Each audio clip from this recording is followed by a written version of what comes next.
ishonchim komil, mana shu yilda men minimum 1 milliard easy ishlash mumkin. 1 milliard dollar. Yaratilgan sharoitda nimada farq bor? Trampning o'g'li Erik Tramp keldi. Qonunchilikni ko'tarish kerak. Va hammasining market kapitalizatsiyasi milliard dollar. Oddiy yerda borib shkaturka qilib shuvoq qilib yurgan bolani biz o'rgata olamizmi? Prizonada o'tishingiz mumkin. U yerda nalog yo'q.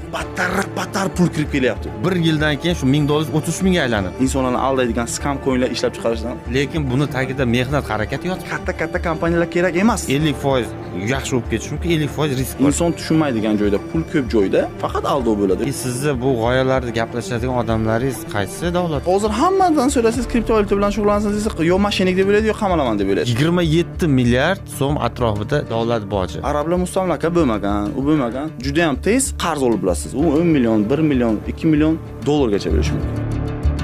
Ishonchim komil, mana shu yilda men minimum 1 milliard easy ishlash mumkin. 1 milliard dollar